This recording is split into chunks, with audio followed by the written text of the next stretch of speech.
I am recording. You still operate everything on GarageBand, actually. Is that kind of what you record into when you're doing your music? Yeah, a lot of this record was done in GarageBand. I actually just upgraded to Logic Pro, which I don't know if you've ever used it. It's basically GarageBand 2.0, like some more tracks. Yeah, and a little bit more complex. But I just made the transition last week to the Logic Pro upgrade. How are you finding it? It's great because it's the same thing. It's just a little bit better, I think, in terms of the built-in sounds and what you can do. But I love GarageBand. It's been with me since, I guess I started making music. And I finally really, truly embraced it with this past record. And I was like, I don't care. I mean, if it sounds good, it sounds good. If I like it, I like it. GarageBand or whatever it is. Yeah, because you programmed quite a lot of the drums on it, right? I did, yeah. Yeah, there's some built-in GarageBand drummers on stuff. What's his name? I think it's Maurice is my favorite drummer. The built-in drummer to GarageBand. Yeah, there's like 6 or 8 of them or something. Yeah, it's awesome. Kind of get different styles. I guess that's quite an easy way to keep something cohesive. It's true, yeah. I really found that I was using a lot of the same drum stuff like throughout the record. And it creates like a common thread. Can you hear a difference when you get a live drummer in? Definitely. Because a few of the tracks have got a live drummer, right? Yeah, there's a couple that are sort of mixed in between live and fake drums. It's definitely different live, which I guess it should be. I used to be a very live band in the studio to make a record kind of person, but now I feel like those two things don't need to be one and the same. Was there a specific reason for the tracks that you chose to have a live drummer on? Mostly just kind of fell together. I was working in a studio in Italy, actually, for a couple of months, and there was a day where the engineer was like, well, we couldn't really talk to each other because I'm not fluent in Italian, but we were trying to communicate, and he was basically told me, there's a drummer working in the studio down the hall. You guys should meet because he's really great. Maybe he could play on some stuff. And that's kind of how it happened. And then a couple days later, he came in and he just played on a bunch of stuff, and some of it we used, some of it we didn't use. But the song "Hide Myself Behind You" was one of the biggest aha moments of the whole record in terms of live drummer, because he did a bunch of songs, and then I saved that one for last because I just had a demo of it, and I played him the demo one time through, and I said, okay, now go sit down behind the drums and let's record a take of the first thing that comes to mind. And he did a pass of the song, it was a very like Ringo Beatles kind of approach to it. And I was like, okay, cool. Now forget about all of that and approach the song like it's a hip hop song. So then he changed some sounds and he changed the snare drum and he played it in a completely different way. I was like, okay, cool. Let's do one more where you play it like a free jazz, like John Coltrane did the same thing. He changed some stuff around, and then he did a take of that. And we ended up sort of piecing all 3 of those together to create the song. And that was the biggest drum moment, I think, on the record in terms of live drums and how it kind of brought the song to life. He's almost like a GarageBand drummer. You can say, go into this mode, and he's into it. Exactly. That's exactly how I treated him. I was like, let me change your settings really quick. And, yeah. Can you ever do that, when you're approaching your playing? Can you think, I want to write a riff for this as if I was writing for, a certain type of song? I do that sometimes when I'm stuck. I'll try to, almost as an exercise, be like, I'm going to try to write a song by whatever said artist. Or sometimes I'll do a combination of 2 that don't make sense. I'll try to write a combination of this person and this person, just to kind of get my brain working. And a lot of the times those turn into real songs that don't sound like the original idea, but I subtly like to kind of get my brain working by doing that. Do they become closer to your personality with time? Is that how they kind of change? They do, yeah. Because I guess when everybody listens to something, I guess you kind of take something different from it. So my idea of a certain artist might be different than yours. So I guess when I go into that, whatever I subconsciously really take from the artist or whatever I'm influenced from them, it'll come out, but maybe not in the most obvious way. Because there's so much to it. There's from the sounds of the instruments to the way that people work with melodies to there's just so many things you can pull. And it's interesting to see what of that comes alive when you're trying to, write from another person's perspective, I guess. When you were working in in that Italian studio, is that quite a different environment to American ones in terms of like atmosphere and stuff, or is it quite similar? Honestly, I have not worked a ton in actual professional studios. So in that way, it was different than what I normally do because my former bandmate was a engineer and producer that like did all the former records, and we did a lot of them at home. So just being in like a pretty incredible state of the art studio was pretty different for me. But I think that there's definitely commonalities with like just there's a lot of the same instruments around and a lot of the same setup that, you see in studios all over. The biggest thing was the language barrier, which was interesting. Thankfully I had Chiara there to like, she was kind of the translator between us, but there was days where I was just there by myself and we kind of had to talk through. It was just interesting because you can't easily communicate an idea. So like sometimes I would be saying something and they'd have no idea what I was talking about. And then same thing in reverse. So it was interesting. I mean, to have to communicate without words was kind of cool. That kind of parallels like the narrative of the record a little bit. Like a lot of this album, your perspective, you're a little bit distant from people. There's kind of like a barrier there. Yeah, it makes sense. Yeah, absolutely. Was that a conscious choice? Yeah, I mean, it a lot of the songs were conceived during a pretty self-isolated period. I got sent back from Italy because of some visa issues. So I was just in my house by myself in Nashville. Didn't really want to see anyone. And I just spent all day, every day in this sort of I was living in my own world. And that, that's where I guess the freedom to just explore and experiment with whatever I was feeling at the time came in. But also, I guess, in a lot of the lyrical content, just kind of, there's nothing really to hide behind. So I kind of had to look at the workings of my own mind, face myself a lot in this record. So yeah, I guess it was a result of the circumstances, and some of it is a conscious choice, I guess. But when was the last time you'd had to face yourself in that way with such a sustained period prior to the sessions that spawned this album? It had been quite a bit because, the touring lifestyle, especially pretty much nonstop for about 3-4 years, it's kind of a distraction from everything because, you wake up every day, you're around people constantly, you have a daily task and it's just go, go, go, go, go. And you don't have there's not a lot of stillness to like sit with yourself. There was not a lot of that over the last few years, but when I was home for, a month or two at a time, I got really into, certain meditation practices. And I actually went on a retreat a couple of years ago. That was probably the last time that it was really had an introspective, like inward looking, quiet time of stillness. And that was probably early 2018.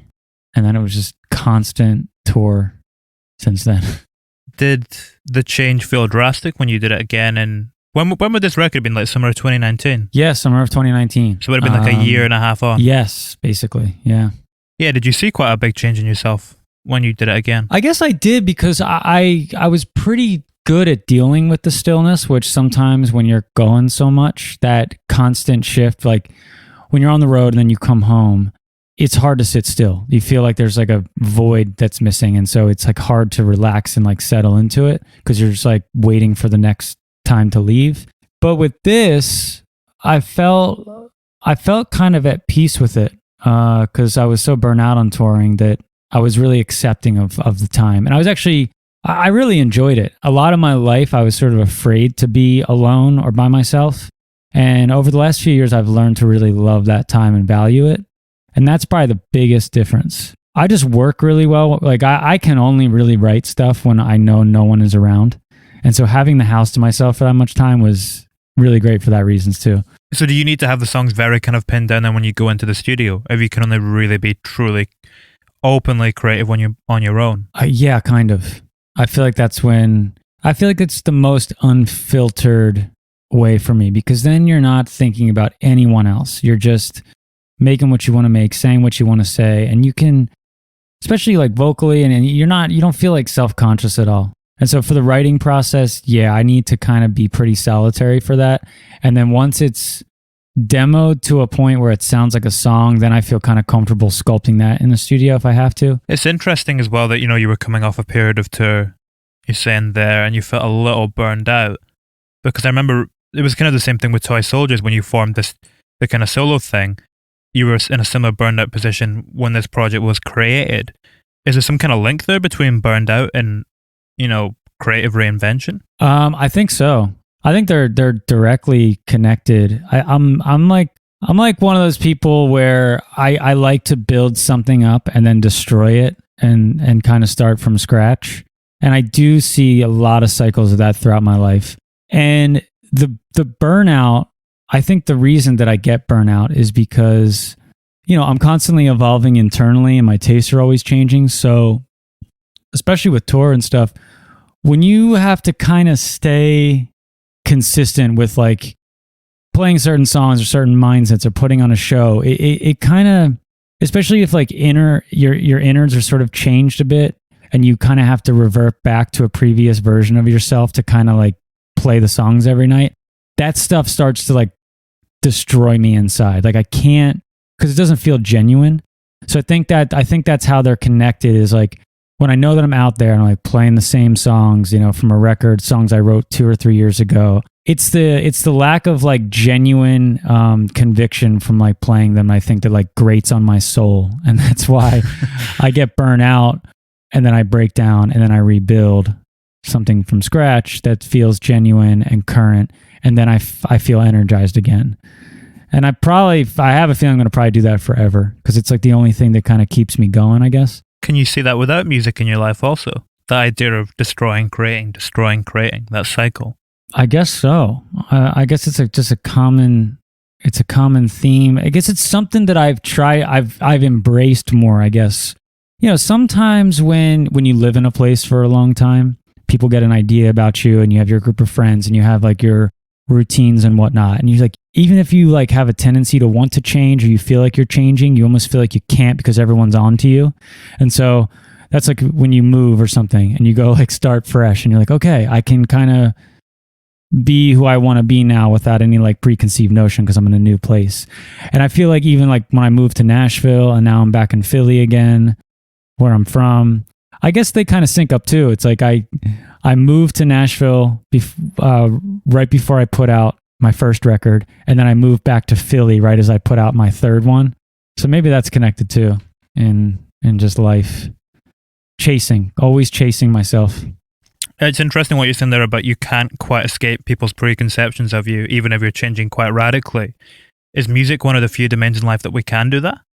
Like if you completely reshape your sound in an album, people are much more willing to accept that and take that on as a different thing than they maybe would be for you as a person in real life. Yeah, partially. I think there's still a lot of it with music. Because even with this record, there's a lot of people that have been pretty vocal about like, when are you going to make heavy meta too? Or like, get back to the old shit, or, that just don't resonate with this change or don't understand this change or don't like this music as compared to the previous one. The other thing about it that's weird and more of a technical thing is it's really hard to change on the internet because of like algorithms and, basically everything being run by computers, because the internet sort of generates like a profile for you and associates you with certain kinds of music and genre. Everything kind of gets boxed up very neatly online. So if you make a record that's like drastically different from what you've done before, it's going to get service to the same people. And that's just like, you're at the mercy of the robots, I guess. And it makes it difficult to change, especially with this record, because a lot of people that maybe like the first two are not going to be into this record. There will be some people that like both.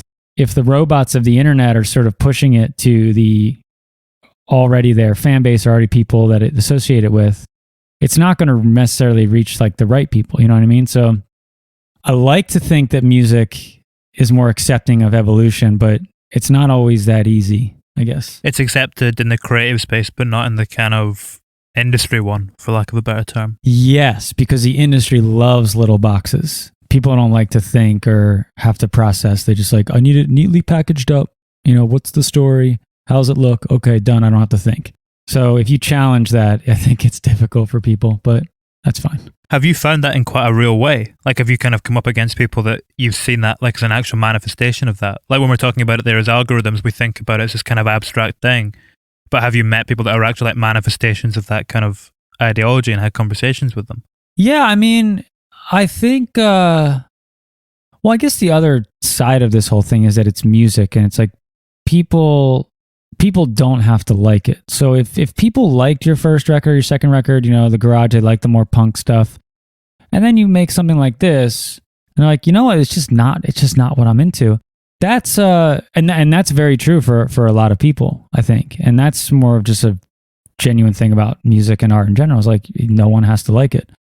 Yeah, within the industry, at least my feeling is that people like to be a part of things that are kind of already in motion. People in the industry don't really like to think for themselves. Like they kind of like to be told what to like, as opposed to, genuinely listen to something and decide for themselves. And that's why I think, especially in like the music press and with labels, I mean, the industry at large, it's like you tend to see like all of the efforts being put behind like a handful of, or like a small portion of all of the artists that exists.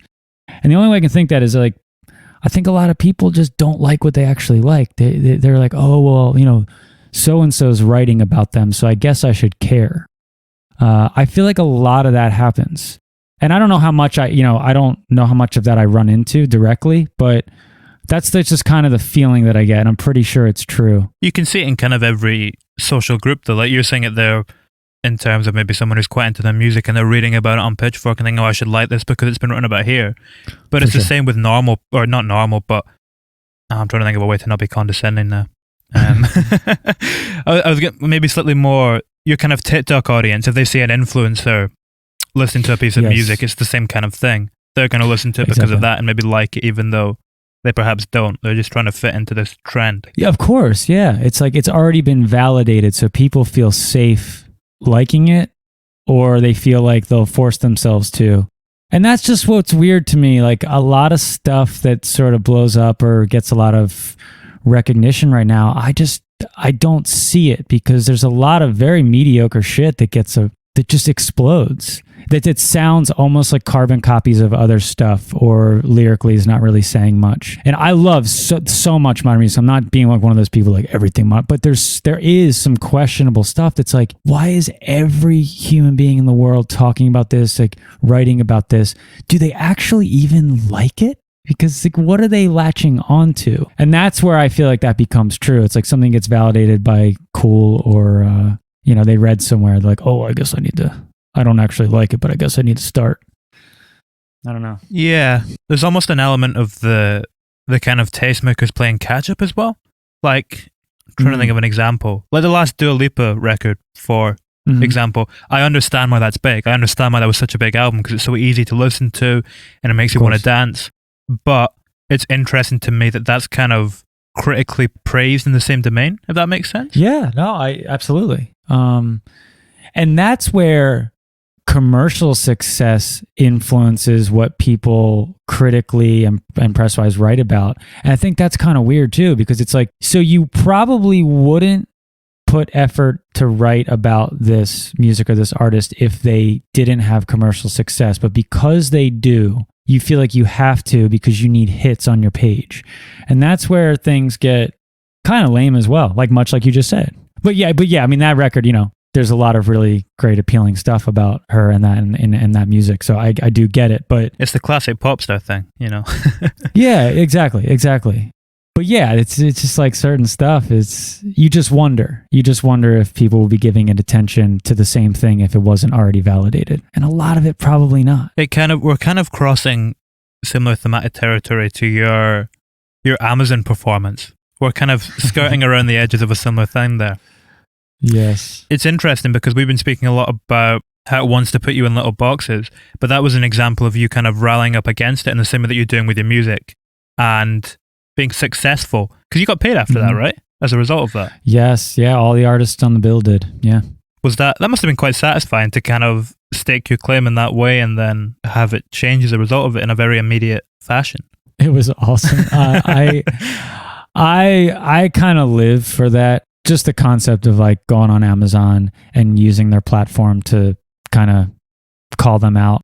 I love that kind of stuff. It's things I've kind of always done in subtle ways throughout my whole life, basically, just stirring shit up. But it just gives me a lot of weird joy, and like, it makes me laugh. It entertains me to like do stuff like that. And the fact that it actually made a difference, which is not, I expected the exact opposite. I thought my label was going to murder me, and that, you know, I did not expect that at all, which is, I guess, one more reminder that we should all be straight up and speak out about, you know, any kind of unfairness or things that don't seem, I guess, just fair in the world, no matter what you do. Because you did it in an entertaining way as well, that's kind of why it worked. If you had just gone on there and ranted, it probably wouldn't have had quite the same impact. It's a thin line. You know, you don't want to be like soapbox, like angry preacher person. That just comes off as really acidic. And, you know, I probably have entered that territory at some point in my musical career and, you know, at shows and stuff too. But I think like lining it with humor and being lighthearted about it is, and that's the same way I approach music too, with like dealing with heavier topics, is it just makes things more digestible if you can sort of like laugh about it a little bit. You don't want to come off like too like, nobody, I don't know, doesn't work. You made an interesting point on that live stream where I think I'm probably paraphrasing, but you basically said that if you turn that down because you're not getting paid for it, they'll just find someone who is willing to devalue themselves enough that they'll accept the opportunity. Yeah. Where is that mindset coming from? Because it's something you touch upon on the blog as well. Because you wrote about you kind of did that parody piece on things you overheard in NYC. Yeah. This year has been really eye-opening in terms of, you know, a lot of my perspective on things. And one of the biggest part of it is sort of the ground being ripped out from artists in general, like without being able to tour and play shows and make a living and do all of that. You know, there's a lot of time to sit and think, and also a lot of like the realities are being exposed. Not even just in music. I'm just like socially, politically, culturally, everything, you know, especially in this country. With the pandemic, I mean, a lot of it's been realizing that artists really are not on solid ground. And when you take a step back and you're not constantly on the road grinding, you're like, wait a second.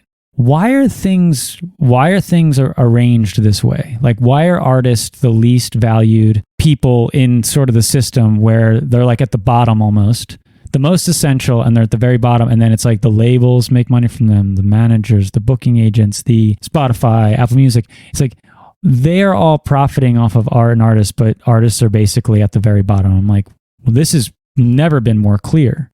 You know, sort of going up and down like the roller coaster of that, you know, of that kind of realization, it kind of got me to start to think about like my own sense of worth. I'm like, I have a lot of time now. Like, why am I sitting around and waiting? Like, why don't I kind of take control of like what I'm doing? And it's more about direct to fan, you know. There's always like this feeling like, you know, you got to find a label, you got to find these people to work with you and then do this thing in order to be something and get somewhere and make things happen. It's like, that's not really true, because people are live streaming now, people are doing Patreon and like finding ways to connect to the only important thing in the industry, which is the art and the music and the fans and the audience. All this other stuff just like gets in the middle of it and just takes a piece. And that's another thing that's never been more clear. Yeah, I think I've just tried to start to learn how to value myself a little bit more from this time, because we're on our own. I mean, nobody in the industry knows how to help the artist or do anything right now. So it comes down to us and our creativity. And it's always been that way. It's just now we see it. That's where like, I just started thinking about this whole concept of value and like how I value myself, how I think artists value themselves. And we're kind of wired to not value ourselves. Like there's this very, oh, I'm so lucky to be here and a part of this opportunity. And thank you so much to Spotify for adding me to this playlist, even though you don't pay anyone shit for anything and you make trillions of dollars. You know, it's like all this like humble bullshit. And in reality, we need to take that, we need to reclaim that, because none of this shit exists without the music. So all of this stuff just going around my head, and then going in the Amazon thing, I was like, no, $1 trillion corporation that can't afford to pay artists who are all struggling during a pandemic. What is that about? And so it makes you like, it kind of lights an inner fire, and you're like, fuck this shit. I'm not going to get walked on. I value myself. That's what it's about. It's about valuing yourself, not doing shit for free, not compromising just because, you know, you need exposure. And like, that's what they're going to pay you in. That's bullshit. It's all bullshit. And I think we need to just value ourselves in that way. And I think everyone does. You know, it's like with Amazon, there's all these delivery drivers like killing themselves driving around, making the whole corporation function, and they're being paid minimum wage. It's like, it's insane. How does this change though? Well, the only way that I can think that it changes if I think number one is people valuing themselves. You have to have like that inner realization first. You're like, wait a second, I actually am worth it and I should be treated more fairly and compensated properly for the work that I do. So that's number one. And then I think it's just beginning to apply that to any situation that you're in. You know, like for example, I mean, I haven't had a lot of external things that I've really done, but like with the Amazon thing, that was like the only opportunity I've had to be like, okay, this is bullshit. I'm going to address it. And I just think if people start to do that, you know, in their jobs, in whatever situations, it starts to shift things, but it starts with valuing yourself. And I think that's the hardest thing to do because especially in America, that is the last thing that the whole system at large wants you to do. And so you have to really combat all of it to be like, no, I am good. I am worthwhile. I am worth, you know, you have to like convince yourself or relearn that. And that's it. Is this partly what led into You're Enough and the kind of writing of that? Yeah, I mean, it's definitely tied to it. I wrote that song for Kiara originally because, you know, when you're starting a relationship with someone, you start to kind of see how their previous relationships may have damaged them or made them insecure in the new ones. And that was kind of a song that I wrote for her as like my way of reassurance. But it goes much wider than that, I think, to like everything we're talking about. So did you play that to her? I did, yeah. When I wrote it and recorded, I sent her a demo of it because we were separate at the time. And I was like, by the way, you can just listen to this when you're feeling really down about yourself. Maybe it's like an attempt, I guess, to reassure, lift up. That distance almost makes it more impactful, or it does, I think, probably. Yeah, definitely. I mean, there's only so much sometimes that you can really say. The being separate and the space to think and, you know, think about what's important. And then, you know, being like, here, let me just send you a song. And it's like, oh, cool. Okay. So like, it's sometimes easier than like being told something. Yeah. With what we were just speaking about there in terms of self-worth and stuff, did you notice that in yourself first? And then once you see that kind of problem within yourself, do you suddenly see it manifesting itself in everyone or a lot of people? Yes. I think it's everywhere. Kind of comes through on Hyde as well. Yeah. It's in more of a relationship sense in that case, though. Definitely. I mean, that's, you know, that one's definitely like it's more tongue in cheek, you know, just kind of written from the perspective of like what people are really doing or saying in relationships in the modern age, you know, like falling in love with ideas of people and, you know, rather than like who they really are. So when things get real, things fall apart because people, you know, are kind of attached to more their image of them and stuff like that. And just kind of like getting into that character headspace and then writing Hyde from the perspective. But also, yeah, like, you know, there's like in the bridge of that song, it's kind of like cutting yourself up and like, yeah, I'm like all sorts of fucked up and I'm kind of a disaster and so are you and so is everyone. Nothing's perfect, like take it or leave it kind of thing. And that's a huge part of it too. It's not necessarily about like becoming great or perfect. It's more about just being okay with like the fucked up parts because everybody's got them. So that's how it starts, I guess, the value. You kind of see the fantasy start to dissipate. Yeah. Yeah. And it's freeing. It's freeing to just be like, this is who I am. Like, not even just for other people, but for yourself. Because there's definitely, at least with me in my life, I mean, there's been like a push to become something. You have to become more, like do better. Perfectionism. I don't know where it came from. I mean, it's probably societal, maybe some family stuff. I don't know. But as the years have gone on, you get to a point you're like, you know what? This is just how I am and it's fine. And I have to accept it. And it just makes you like lighter, I guess. Does your music become more authentic when you let go of that idea of perfectionism? I think so. Yeah, I think it does when you realize that it can't be perfect. Just like, this is me. What was the first record you saw that on? I guess I've always had that approach with music. I've kind of always approached making music and records with like a reckless abandon of not overthinking too much and just being like, fuck it, this is what it is. I'm drawn to it in the first place is how freeing that is. Because sometimes it's harder in real life to do that. It's harder to just say exactly what you mean to someone's face in the second. You know, it takes a little bit more like build up to get to that courage to like do it. But with music, I've always found it really easy to like say exactly what I'm trying to say, be really honest and not obsess over it needs to be perfect. Yeah, I guess it's never been a part of it. Is that a result of the kind of stream of consciousness style of writing? The way you kind of just let it flow from thought to thought and it kind of gathers momentum in that way? Yeah, I guess it is. guess especially with this record is really stream of conscious and, you know, in and out of different headspaces and mindsets. Yeah, exactly. And that's why this record feels like the most like myself. Because yeah, I think that's really what the whole experience of being alive is. It's very like up and down and ins and outs of different things and weaving in and out, as opposed to just track by track by track. Do you have anywhere else in your life you can let your mind run like that, in that stream of consciousness way? Definitely with writing, you know, pen to paper writing, I think. And, you know, that's kind of why I started Really Nice, as just sort of an outlet for me to just like unfiltered, you know, wake up in the morning and be like, what are you thinking about? Okay, write about it. Or what are you envisioning? Okay, make it into a shirt.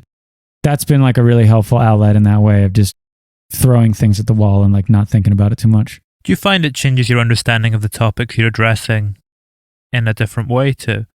Like, because sometimes there'll be topics that come up in your songs and they come up on the blog too. Yeah, there's a lot of stuff that's pretty consistent. I mean, I'm always, for better or for worse, I mean, you know, the existential things about life and just thinking about like human experiences, it's just stuff that I can't get past. Like I've always had a kind of an obsession with it, and, you know, always just trying to like get to the core of like what's really going on, things that are common amongst just all people and things like that. I'm like obsessed with those, trying to like get into those things. And that's probably why it keeps coming up in various forms, is, you know, just trying to focus on what I think is a common thread for all people, I guess. Yeah, what unifies us. Yeah. You've got a t-shirt like that, don't you? Is it I am everything and I can't remember. I am everything, I'm nothing. Yes.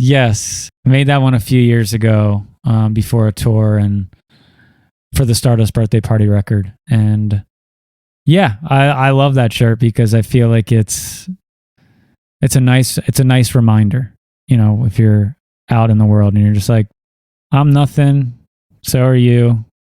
How's it going? You know, it's like, it just cuts through the bullshit. And I like a shirt to do that, because sometimes it's hard to do that with conversation, I guess. Have you found it actually starts conversations? Will people make a comment upon it? Yeah, definitely. People like, they'll be squinting like, what does the shirt say? And then they'll read it and they're like, oh, you know, it's a good conversation starter. I like, and there's a couple other ones that kind of have the same idea behind them. That's what they are. It's like, especially in the US, people put on so many roles, you know, even like just small interactions, like you're going to a store and like the exchange between you and the cashier. It's very surface level. It's like robotic. It's like, hey, how are you? Oh, I'm good. How are you? Oh, I'm good. Thanks. I don't know. Making shirts like that, or, you know, encourages more like having a real conversation and passing with a stranger that you spend like a minute with. And like that stuff makes me so happy when it happens. Like going back to the example, like you're at the grocery store and the cashier who's just been in a very robotic state all day. If there's a thing that happens where you guys end up talking about something or laughing about something that's more real, I love that shit. So anything that can encourage it, I'm all about. Yeah. You kind of touch upon that a little bit in, I think, is it the last verse on All the Punks Are Domesticated? There's a line. It's about like all the masks. They won't wear masks, but they wear 20 every day or something. Yeah. Just, I guess I was referring to certain leaders. Yeah, these ideas, you know, there's a lot of fake, not genuine bullshit out there, and we got to cut through it. It's like Biden with his green screen. Did you see that today? No, I did it. He put up like a fake backdrop. No, there was like a weird kind of camera glitch thing that made it look like he was on a green screen and wasn't real. That's hilarious. Nothing's real. With that stream of consciousness thing, actually, that we were speaking about in terms of your writing a few moments ago, you do this thing, you do it in a few of the songs, where you'll have the whole song and then towards the end, sometimes the last line, you'll have a line that kind of puts everything that's come before it in a completely different context. Like, ooh, on Easter Island, the last line is, no matter wherever I go, I take myself with me, which kind of changes what we perceive that's come before it. Is that something that just naturally comes out of the stream of consciousness, or is that a conscious decision to kind of pull the rug out from underneath us as a listener? Oh man, I first off, I really like that. It's always interesting to hear like how people perceive it, and that's really interesting because I never noticed it. So I guess it's something that just happens naturally when I'm writing. Like that's a way to tie it up for me. But especially with that song, because a lot of it is like I'm in my head, I'm thinking about like where I'd rather be or who I'd rather be or everything else that's not where I'm currently at. And you start fantasizing, you're like, oh, I want to be there and doing this and anywhere but where I am. And then, yeah, kind of closing it out with the reality hits you in the face. You're like, yeah, but like no matter where you go, you're still going to feel the same way because you got to take yourself there, you know, which is kind of a cliche in a way. But yeah, I guess I like to do that because it balances out the fantasy aspect of it. Like, yeah, you think you want to go to all these other places, but when you get there, you're probably just going to feel the same way. So it almost encourages it's better to be right where you're at, or it's just as good. Yeah, it's more about changing where you are internally than externally. Definitely, yeah. I think you do it as well on a similar kind of thing, A Plate of My Honor, where that whole song you talk about how you're kind of blaming yourself for most of that song, but then at the end you say, you know, nobody wants to ask me out either. Yeah, kind of reverse it. Yeah. I don't know how relatable it is but I guess this year it's relatable for a lot more people than it was originally, but because we've all been sort of distanced and unable to spend time with people in like a meaningful way or in physically. But, you know, I was coming from a perspective of being gone all the time and how, you know, you become like a ghost to people back home and you like your connections and your relationships like slowly just like fizzle out. And then how you can get down about that, I guess. But on the other end, it's like the other people kind of didn't really put in the effort either. So I guess ultimately it's just like whatever's real will remain and whatever's not, whatever. Why do you think it might not be relatable to people? Well, I guess before the pandemic, I guess it was maybe something very niche in terms of people that spent a lot of time on the road, just being gone for months, years at a time. You know, which I think is probably not common for most people outside of, you know, touring musicians. So before the pandemic, maybe it was like less relatable, but now I think almost everyone can because we're kind of all experiencing that isolation. Yeah, for sure. I find it as well when I kind of moved away from, don't know how well you know the geography of Scotland, but Aberdeen, where I'm from, is kind of up in the northeast. Okay. About 100 miles away from Glasgow, and I moved to Glasgow. But whenever I come back to Aberdeen, maybe it's like every 6 months or whatever, there's a real distance there with the people you used to connect with because you haven't seen them in 6 months. And it's like very difficult to keep that kind of relationship going with friends when you only see them twice a year or whatever. Yeah, of course. I mean, because, you know, things change, people change. Yeah, and I guess once time passes and people start to like move in different directions, it's like you miss like 50 steps and then you're like, oh, I feel like I don't even know you anymore. Yeah. Do you ever find that it almost feels pointless trying to connect as well? Like you'll go out for a drink with someone and then you'll be thinking, I'm not even sure I like this person anymore. It's like I've built up in my head as, oh, I'm really looking forward to, you know, seeing them again. And then you go out with them and you're like, I don't know. There's a weird distance. Yeah. There's a rift. Yeah. And that's like a testament to, you know, we all are kind of growing in our way and the real people will stick with you because you remain aligned. But I just think the reality of it is like certain people fit into your realm in like a really true, meaningful way. And like, but most people don't. And like when you're younger, like when I was in college and stuff, I feel like I had like 1,000 friends and none of them were really close or real. But like in my mind, it was like, you know, you're constantly talking to so many people and saying, but as time goes on, you realize that circle gets smaller and smaller and smaller and smaller. I think it's because that reality sets in. You know, you're just like, I don't actually like. I think you learn about yourself more and you like yourself more, and then you realize there's not a space for all this shit that doesn't work well with that. And that's probably where that comes from. Well, it's a similar thing as to what we were speaking about with relationships earlier on. It's about the fantasy. You more like the experiences that you have with these people than the people themselves. You like the fact that you go out and get fucked up with them once a week or whatever, rather than them as people, maybe. Right, but then you remove the drinking from the picture and you're like, I don't really think I like them anymore. Or, you know what I mean? Which is like a thing that I've gone through, you know, used to being like you know, hanging out in bars and drinking and, you know, going to parties and stuff like that. And then when I just decided I stopped drinking like 6 or 7 years ago, maybe even longer. And it's like much like what you said, it like rapid super speed put into perspective. I'm like, yeah, I don't really like hanging with this person without like that context. and it starts to like make more room for meaningful people in your life when it's not centered around like escaping together, I guess. Do you feel more fulfilled once you kind of clear the debris out of the way? That's a horrible way to put it. It's great. I like how it's straightforward.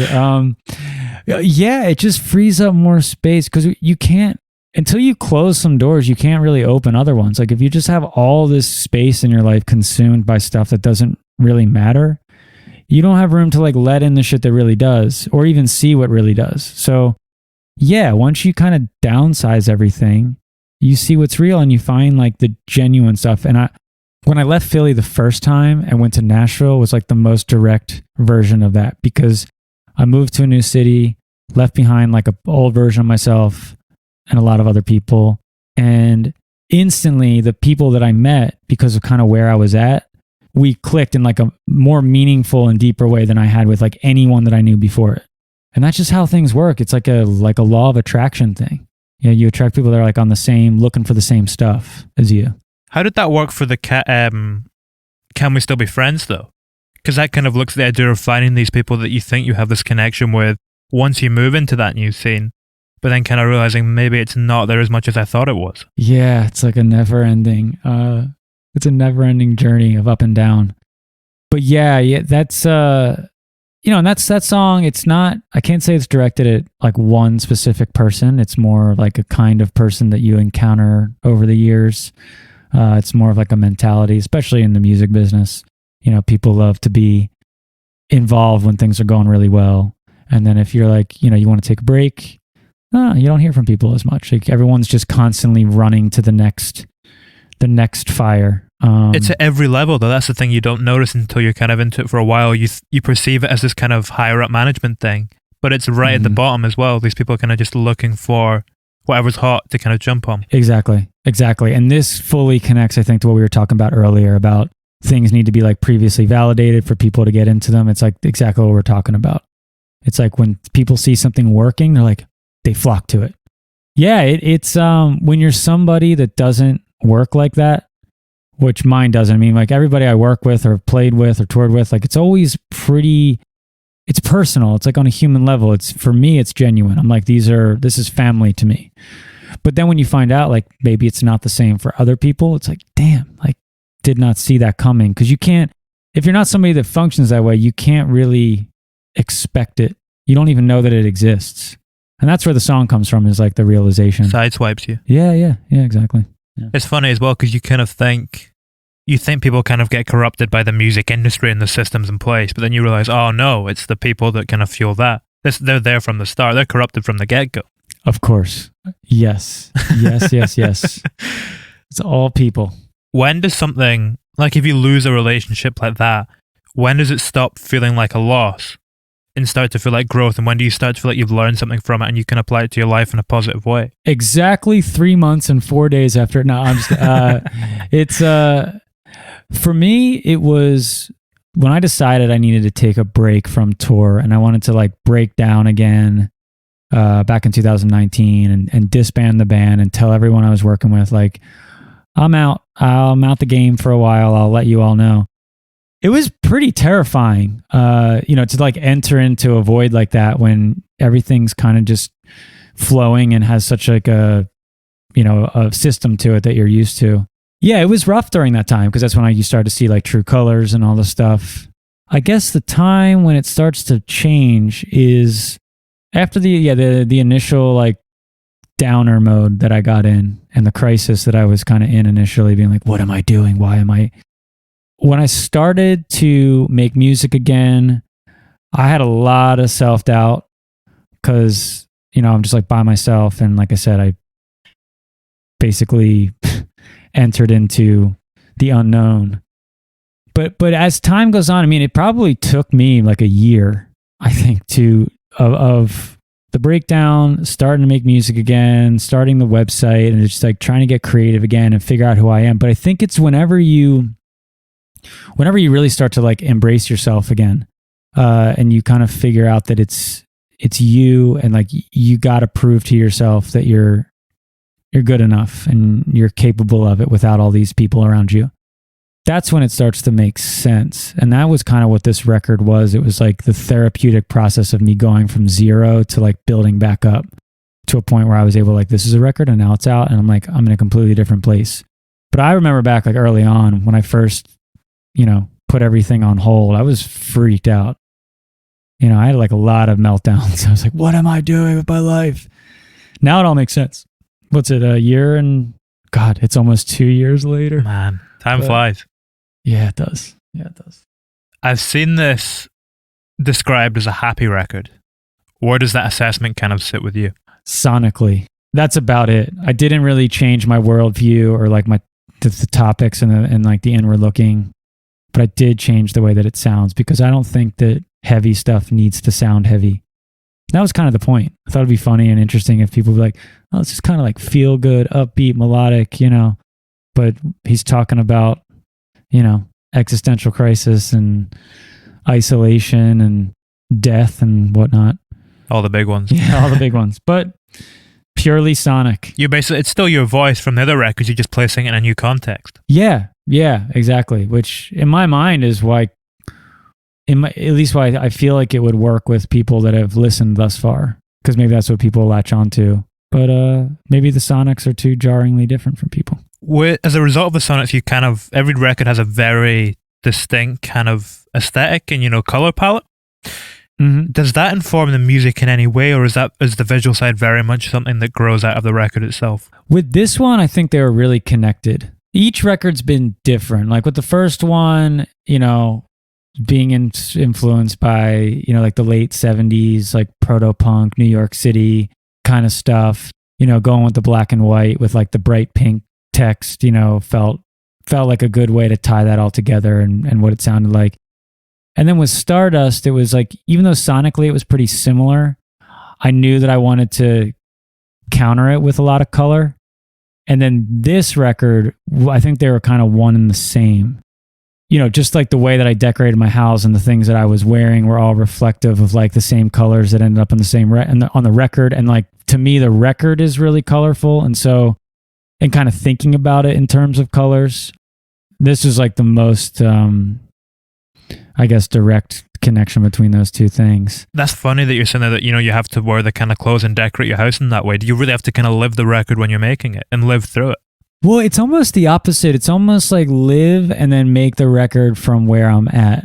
And that was a big part of this process. It was like make the space and yourself look the way that you really want to, and then create in it and make it match it, I guess. Did you find Italy matched it when you went there? Did you see it kind of line up in a similar way? Yeah, when I was over there, I spent a good portion of the time when I was sort of starting to like figure out all this stuff. I was over there, and it was cool because I was just in a foreign place and I was alien, and it's kind of like what we were talking about before, being in a place where like no one has any preconceived notion of you. That really allows you to just do whatever the hell you want, wear whatever you want, say whatever you want, think, you don't have to like worry about it. Yeah, you can just be yourself. And that was so great about being over there, that really matched with it all. Are your family from Italy? Like ancestors wise? Yeah, both sides. Interesting. Our mom from Sicily and my dad's from a place called Salerno. His family's from, not them, like their grandparents, I think, came over. So did you feel a connection with it in any way as a result of that? Not to get too spiritual, but did you kind of feel something when you went there because of that in any way? Yes. The first time I went, it was incredible. It almost felt like, like going to Mecca, because growing up, the Italian culture and, everyone in my family was always obsessed with it, and like through the food and, I guess the Italian American interpretation of it. And then actually going there, you feel like you've arrived like to the motherland in a way. So much about the culture and the way that people are, the way that people talk, the spirit of it. The first time I was there, I was like, what am I doing? Like, what are we doing in America? We have everything backwards. Everything is wrong. Yeah, it all just kind of made sense there. Would you ever move there? Yeah, I think it's probably going to be the destiny, because that's where Chiara is from, and she moved to the States last year. She's having a tough time here, because of what we just said. She comes from Italy, this beautiful, cultural, amazing place, and then coming here where everything priority wise is pretty much the opposite. And it's difficult, and she's making it work, and we're like carving out our niche, and it's fine. But I know that it's never going to be the same as there, here for her. I feel like I'm slowly being beaten into that kind of submission too, where I'm like, I'm just done with the whole America thing. Like, fuck the whole game. It's like, it's pain. Let's just go like live and be alive and like be around people that, live with a sense of humanity, instead of like just trying to win whatever game this is. I don't know. Is that also partly because if you're so close with her and she's feeling pain as a result of being here, is that kind of radiating onto you? Oh, definitely. Yeah, I mean, we definitely feel each other, and where she goes, I go usually, and vice versa. And yeah, it's been hard. I mean, it's been hard seeing how she's dealt with a lot of things, simple things, from her, just the immigration process, dealing with all of that, and the way that they like treat immigrants, and to the healthcare system, and to all these things that are so figured out and easy over there are all so hard here. In addition to just like the mentality and the way that people are about things, and how there's so much plastic bullshit everywhere. Seeing her struggle with that, number one, makes it more clear how much it exists here. And then, yeah, I hate to see it have an effect on someone where I'm like so desensitized to it. I'm like okay with it from a lifetime living here. I'm used to it, but it's nice for me to have that person showing me like it should and could be better than this. Whereas I'm like, this is just how it is. Does it make you uncomfortable how normalized it's kind of become within everyone who grows up there? Definitely. With music, it's always been like a huge part of it is trying to like rattle and stir people up and like make people want better for themselves, which is like one of the only common themes, I think, and like challenging everything. So I guess I've always been aware of it. Yeah, it's always bothered me. Always. I know you've spoken before about the kind of influence of Eckhart Tolle on yourself, and how he wrote some things which profoundly affected your life. And on your blog as well, you speak about Adyashanti, yes. And how his teachings have influenced you. Who was the last person you discovered that kind of profoundly impacted the way that you look at the world and view it? Yeah, so with both of those, like Eckhart Tolle, he has a book called A New Earth that I had heard about like a bunch of different times, and then I eventually picked it up and I read it, and like it was one of those things that like it directly spoke to me in a very clear way at the very right time. And it had a huge sort of change in my life in the way that I approach things. And then with Adyashanti, it was another like sort of spiritual teacher that I had randomly found. I began like listening to his talks because it kind of goes a little bit deeper than the Eckhart Tolle stuff. And then I kind of moved on like and really got into his stuff and reading his books. And then I actually did like a meditation retreat with him, which was like one of the most powerful, like incredible things I've ever done. Very uncomfortable and strange, but it's like to get on a plane, fly across the country, drive up a mountain, and like do total silence with no phone. Where was that? It was in Northern California. And that was like one of the weirdest things, but one of the most amazing things I've ever done in my life. It just kind of showed me what's possible, and like how if you just like remove all the noise, everything's actually okay. And that was, it takes me climbing a mountain and going into total silence with like 200 strangers for a week to see that, when it should be a lot easier to see how simple everything actually could be. Those people, and in addition to many, many others in, similar realm, have been really helpful for me. And then I kind of got to a point with all of it where I was like, okay, now it's just time to resume back to the material world and living, and not, because even with that stuff, I felt like it was going too far. And you start to being like, you're not doing your practices enough, or, oh, you were feeling so good, and then now you feel all stressed against what, you lost something. I'm like, that's not what it's about. I got to get away from all of this, because everything in moderation. And so now I feel like I have that there in me, but I'm just kind of like not buried in it or like too deep into it anymore. And it's been a good balance. Yeah, you can't like live in the clouds. It's not realistic, I guess.